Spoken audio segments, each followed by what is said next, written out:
99.9 Punk World Radio FM. You guys already know what time it is. And right here, we are joined by wrestling-based punk rock band. That's right. We get the best of both worlds tonight. We get some wrestling and we get some punk rock. We got the Foleys right here live on the radio. Guys, how are you doing tonight? Great. How are you doing today? I'm doing great, man. Best I could possibly be. I got to say, I've been super excited for this interview since I first booked you guys.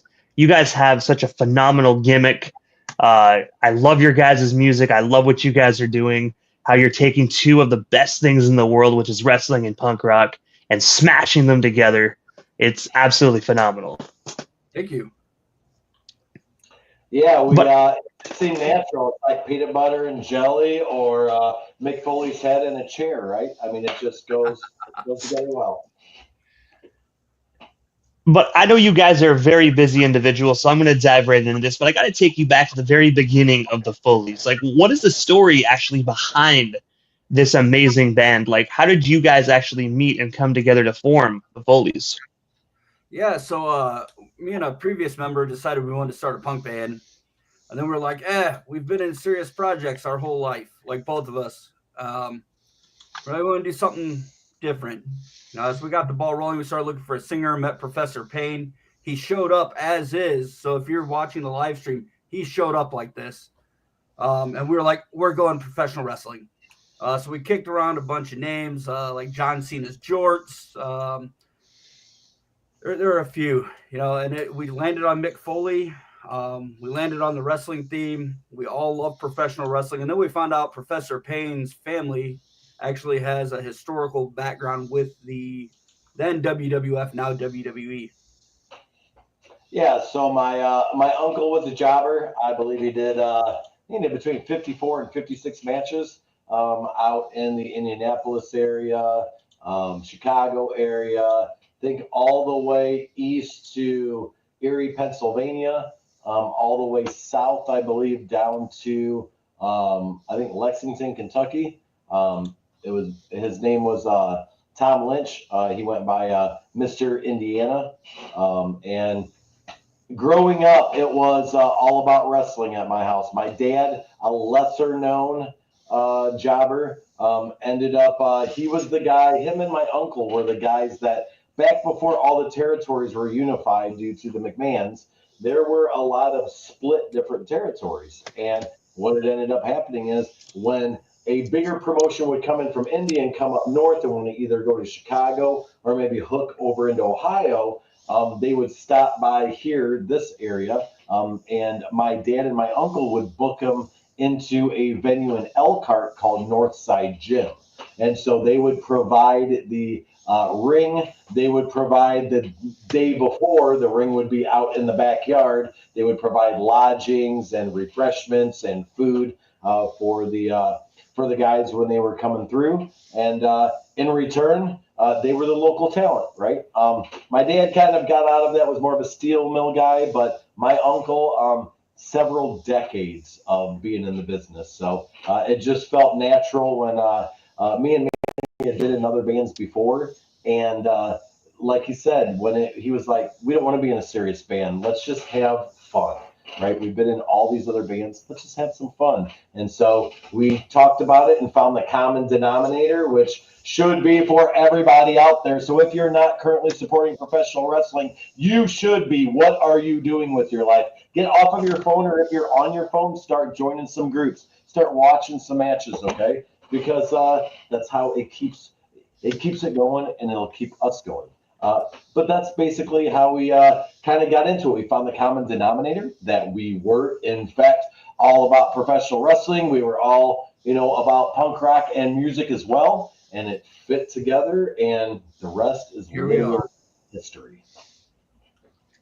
And also, the Foleys have also been endorsed, supported, and even shared the stage with WWE Hall of Famers. Some people call him Mankind. Some people call him Dude Love. Some people call him Cactus Jack, but we're going to call him Mick Foley tonight. Can you tell us a bit more about your relationship with the hardcore legend? And of course, how did you guys get linked up with Mick Foley? Because, that is such an amazing thing for you guys. I've seen the videos where he gave you shout outs. I've seen the videos of him being on stage with you. That's any wrestling fan's dream. Yeah, it kind of happened by accident. One of our buddies knew that we had this Mick Foley themed band. He owns what is the name of the bar? Bonus Pints in Logansport, Indiana. Jeez, out. Shout out to Bonus Pints. But he said that he was bringing Mick Foley through, and he needed some additional entertainment. And we ended up going through the meet and greet line. Spent about a good half hour with Mick. Like, he actually held up the line for us. We were talking to him, and then as the night was winding down, we were getting ready to hit stage. I asked him if he wanted to jump up and do a song with us. He initially wanted to do a Christmas song because we occasionally release some Christmas music every few years. We didn't have any, but we had Elbow Drop, which is our rendition of Blitzkrieg Bop by the Ramones. And the rest is kind of history there. He jumped up, he caught on, he did it with us, and then we've just maintained contact since then. That was last October. So it was like kind of our living out our dream, right? I mean, this was what we wanted to do, and now that we've met Mick and like we're getting more in with him and more into the business, it's been great. Yeah, absolutely. And not only that, but when we were on stage sharing the stage with Mick, we kept on cracking wise about the fact that, hey, we want to make sure there's not any kind of IP infringement because we don't want Mick's lawyer or his legal team to come and want to have his slice and envelope that we have to give up. And he gave us our blessings and said, no, you're good to go. So it was definitely a fun experience to be able to share the stage with him. Super, super cool guy. On the stage, he was like, yep. As soon as we got into the prelude, which becomes the chorus, he was all about it. And it was a great time. And since then, like I said, being able to keep in contact with him and hopefully, give some positive props to his name, let that legacy live on through different mediums, right? It's kind of weird the way that happens, right? It's like here he is wrestling, and then he writes children's books, and he likes, Christmas songs, and now there is a band that is about his, his personas. Wow, yeah, isn't that ironic? Don't you think? And going back to a few moments ago when you spoke about Christmas songs, December 24th of 2023, the song titled 12 Days of Christmas got released by the Foleys. What made you guys decide to originally create a Christmas-themed song? And of course, can we actually expect another one this holiday season in 2025? We always kick around the idea. Basically, Professor Payne and other bands that we've been in, we've always done a Christmas song. We just like to keep it random and sporadic. I'm hoping we could do one this year. It takes us a few months to really rehearse it, get it ready to record. 12 Days of Christmas was pretty challenging, but I think there could be something under your tree this year and in your ears. Yeah, absolutely. I mean, we've been doing it. Myself and Manny have been doing Christmas songs in different bands for probably the better part of, I don't know, at least 5 years, I would say, but 5 different things that we've put out because we kind of like it too. It's our way to give back, right? I mean, you're in that giving feeling, and we did the Last Noel. We've also done Baby It's Cold Outside. So if you're looking for any of that kind of Christmas music, when you're ready to put that Yule log in the fire this holiday season, just look it up and write Baby It's Cold Outside punk rendition, and you'll probably find that one of the top choices are us. But yeah, being able to give back and to challenge us, like what Manny said, 12 Days of Christmas. That's why when first Mick said, hey, let's do a Christmas song, and we were thinking 12 Days of Christmas, that was a tall order, and that was the one that we were most well versed in, right? Because we hadn't done Baby It's Cold Outside as a band ever, and not the first Noel either, so it was just that one. And if you listen to it, and when you listen to it, you can hear how we build on it just like it was traditionally supposed to be. And so it can get challenging around, say, the 8th or 9th day of Christmas, right? It was a lot of counting, and I ran out of fingers, I ran out of toes. I had to count Professor Payne's toes. And I always get excited when I hear amazing punk rock bands like yourselves about to release new Christmas music. And even if it's in summertime and I hear that there's something in the works, the reason why I get excited is because every year, I know you definitely hear about that. I hear it as well, that Mariah Carey, no matter where it is, you always hear it. And the more Christmas songs by actual talented individuals like yourselves means more Christmas songs that could possibly, and fingers crossed, hopefully kick her off the charts. We wanted to throw her and put her back on ice permanently. One day we will. One day. Yeah, we're hoping that, you know, we're not totally opposed to be able to be pumped into that CCTV or whatever it is that goes to those major outlets. So if you would like the Foleys Christmas songs to be pumping through Meijer or Walmart or any of those other places, take your supermarket of choice in your region, get a hold of them, get a hold of corporate and say, we want to hear the Foleys. We want to make it happen. Okay. Maybe I can get some pork rinds named after me too. And also as well, while we're on the topic of 2023, March 31st, you guys released a phenomenal 7-track album titled Cheap Pops and Hard Knocks. I was wondering if you can actually just tell us the story and inspiration behind this phenomenal album, and where can we snag it today, 2 years later in 2025? We have a few copies left that you can get at our merch booth. Other than that, all the streaming services, they have it. You know, we don't charge a lot at all, really, for our stream songs on any of the platforms, including Bandcamp. So you can pick it up there on a download. I think that's free there.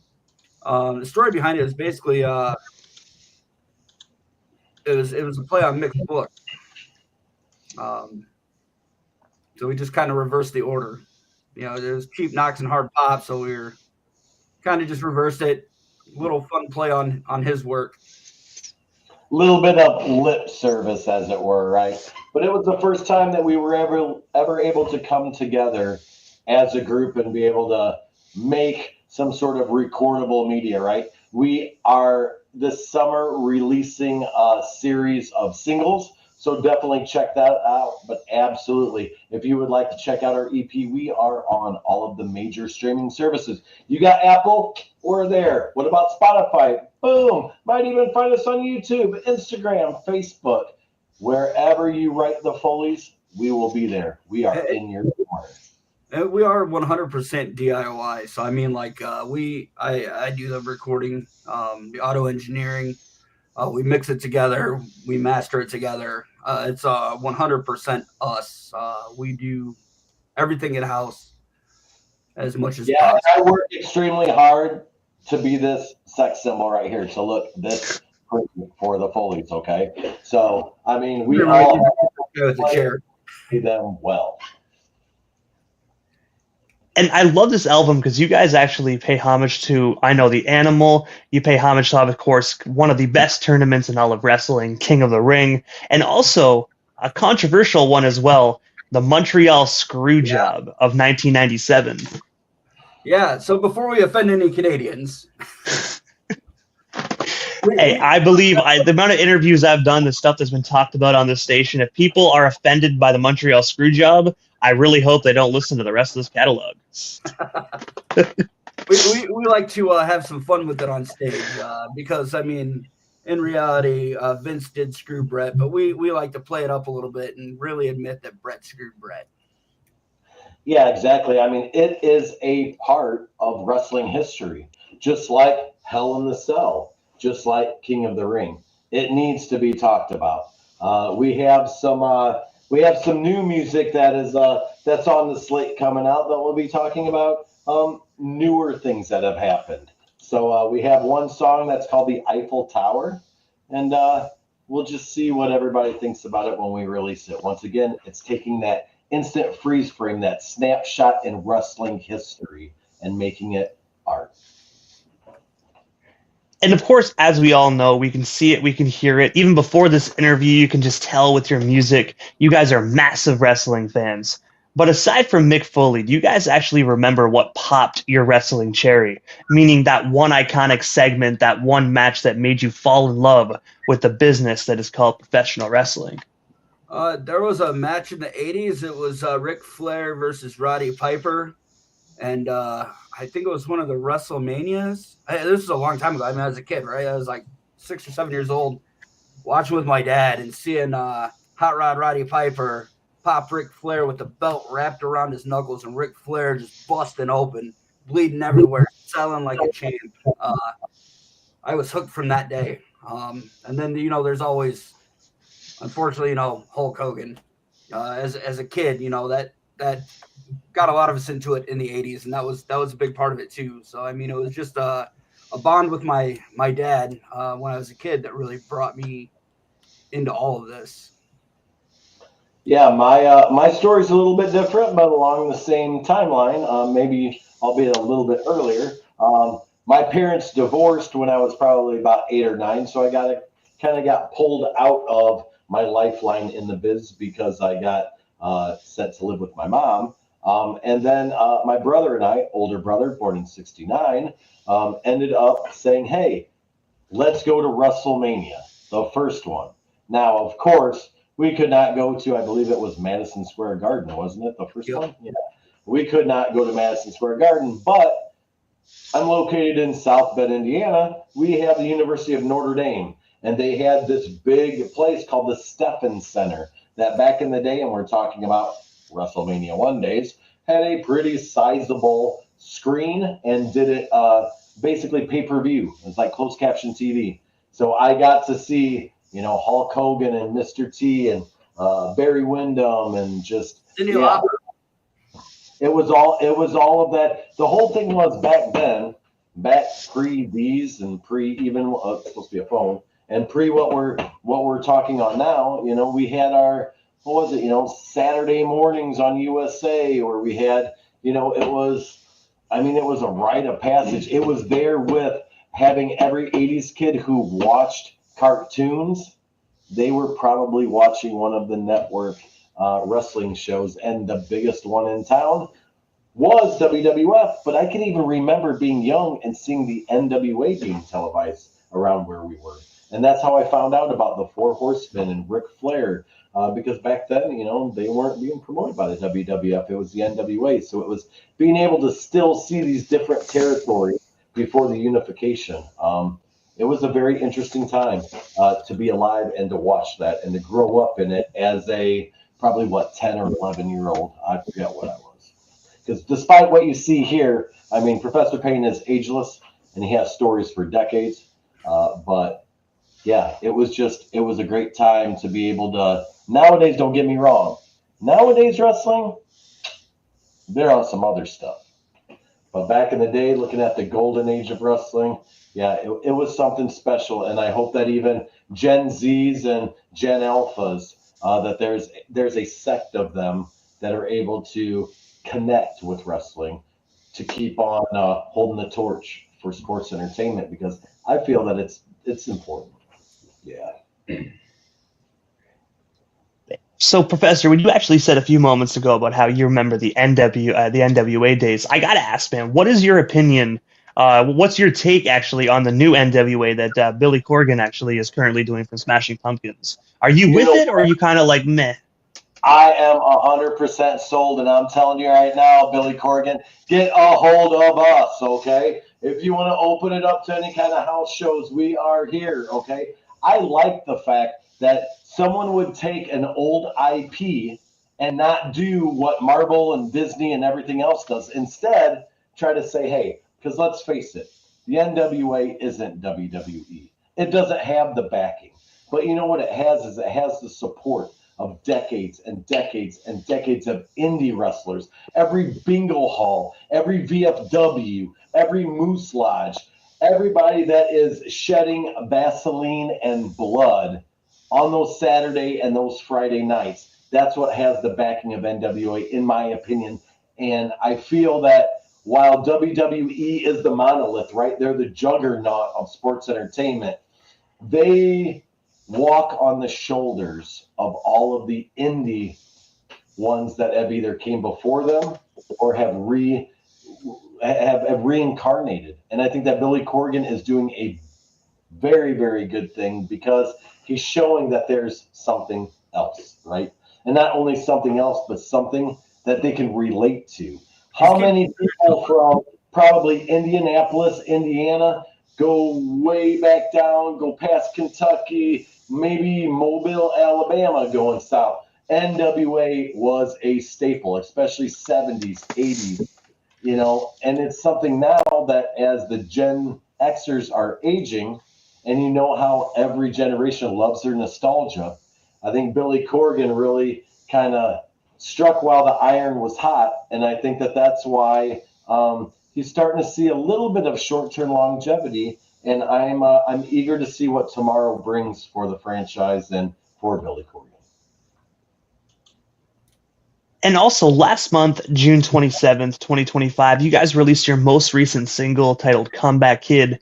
I do know as well that you mentioned that there is new music on the way. So is Comeback Kid actually the first single off a new up-and-coming Foleys album? Actually, Macho Man, we released May 27th. That was the first. And we're just going to waterfall this thing out. We have a few more singles coming out. I think there's another one called The Valet. That's coming out sometime this month, early next month. It depends on when I get the artwork done.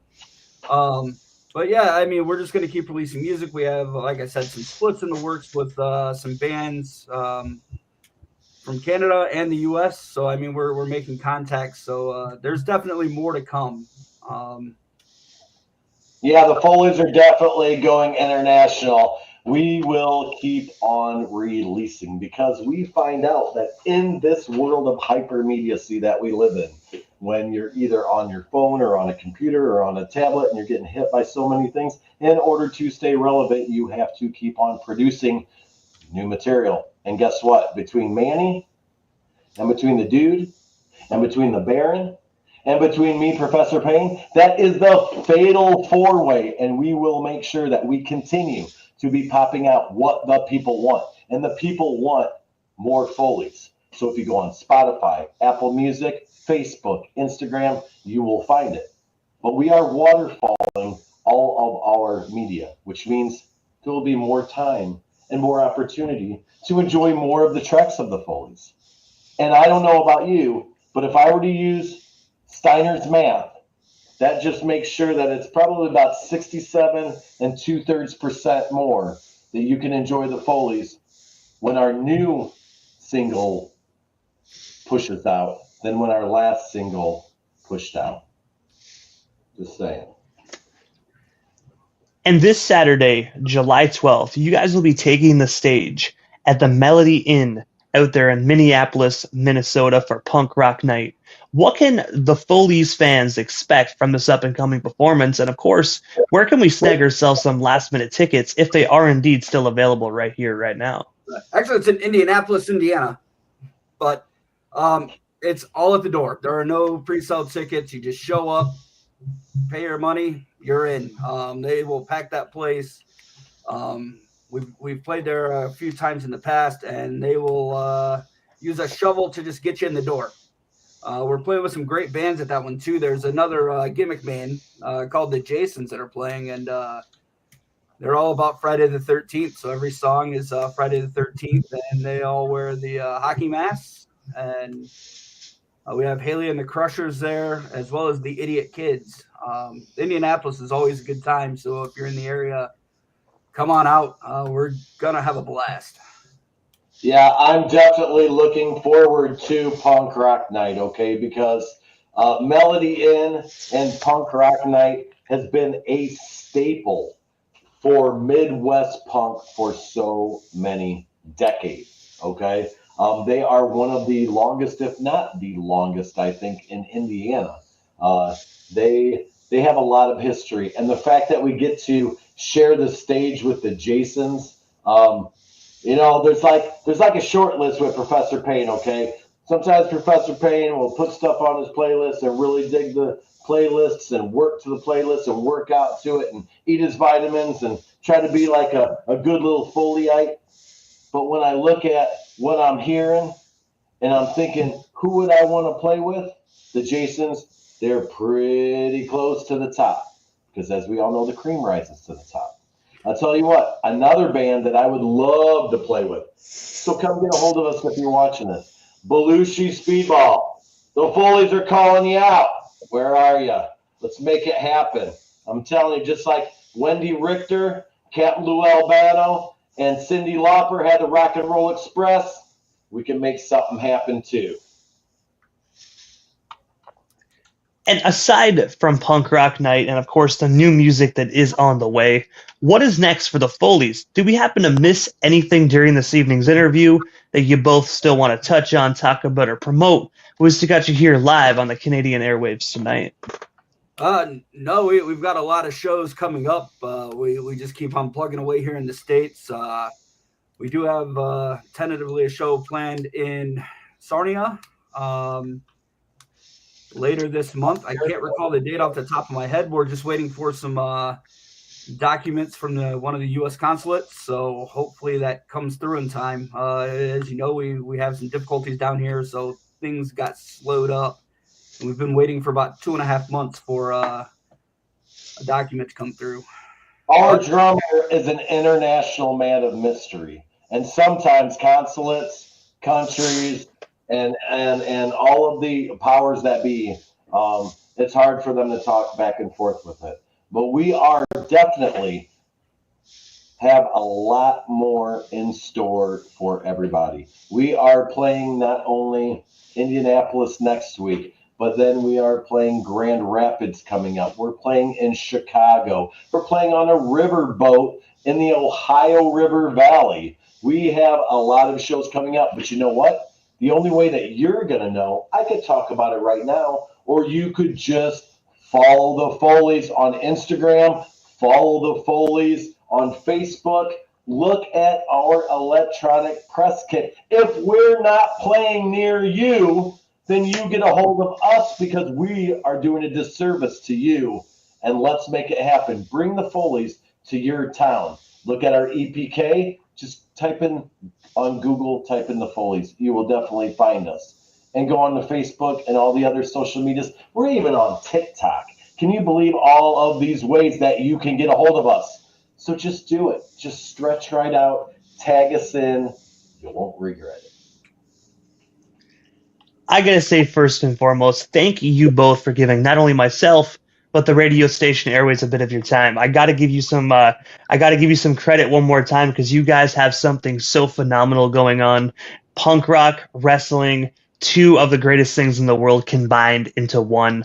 I absolutely love it. I'm super excited just to hear this new record when it does come out because every single time the Foleys drop a new song, I get excited because you never know what you're going to expect, and you don't even know what the next song is actually going to be about when it comes to wrestling. So it's always a mystery, but a good mystery with the Foleys.